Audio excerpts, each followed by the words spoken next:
It's a big game for Wycombe away at Sunderland. The manager spoke to the manager earlier today, and he wants you to play without fear and just to enjoy the occasion. So how excited are you for the game of the weekend? Really excited.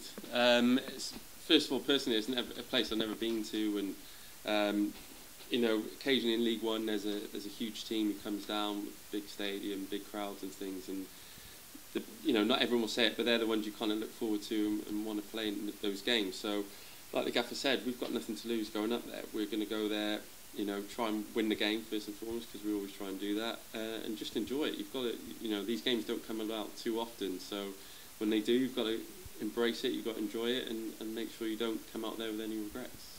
And you'll be heading up to the northeast tomorrow, where you'll be staying over for the night. What's that experience like? Do the players enjoy staying overnight?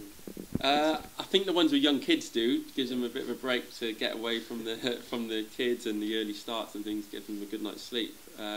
It's just part of football, really. You just get used to it. Been doing it for years, so the journey's always kind of a long one getting up there. But once you're there, the club look after you really well.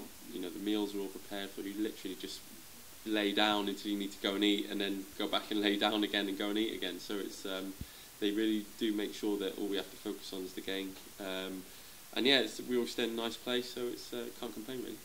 Now you've lost the last two matches, been knocked out of both in two competitions. So how easy is it going to be to bounce back? And is it a game like Sunderland a good one to have because there's not much pressure, because they're obviously big favourites going into the game? So how would that be as your approach? Well, obviously the last two games we're disappointed with the performance and the results. It's cup competitions, and we want to progress in them. They're a good opportunity to do well for the club, get some good financial bonuses into the club, but unfortunately it wasn't to be. So now we've got the league's the only thing we can kind of concentrate on, and it's important. Every game's important, and we're desperate to get another away win. I think it's been a while since we had our last one. Our home form's been very good since we turned that around, and we need to pick up those 3 points away from home as soon as we can, and no better time to do it than probably a big upset away at Sunderland. And it's at the Stadium of Light. It's the 7th highest capacity of a stadium in the Football League, 49,000.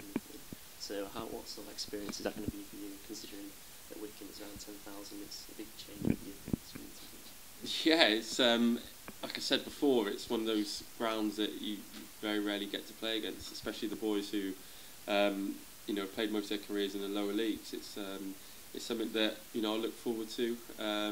But most of the boys here have played in big stadiums every now and again. So once the game starts, you don't really think about the crowd or the stadium or how many people are there. It's a strange feeling. You kind of just blank everything out apart from the pitch, and you don't really necessarily hear big noise or chants or things like that. So it'd be nice to say you played there, and when we get there we'll have a nice look round. But as soon as we get out onto the pitch for the warm up, I think everyone will be so concentrated on the game that they won't worry about what's going on around them. And you may come up against one of your former teammates, Luke O'Nien. Have you spoken to him in the lead up to the game? Not in the lead up to the game, no. We've messaged every now and again throughout the season. It'd be really good to see him. Luke's a great lad who's fully deserved his move, and hopefully he can have a really good career there. This weekend we hope that he doesn't have such a good time of it, but straight after the game I'm sure we'll all be friends again, and we'll speak to him. But up until then, I don't think any of the boys would really want to go and speak to him, give anything away. Maybe some of them will try and get a few tips about their team and things like that, but it's going to be good seeing him, but hopefully we can get one over on him. And just finally, Bryn Morris spoke to us earlier saying that he's scored a couple of free kicks so far this season. So as you like to take set pieces yourself, do you want to sort of get on that back on and get a couple of goals?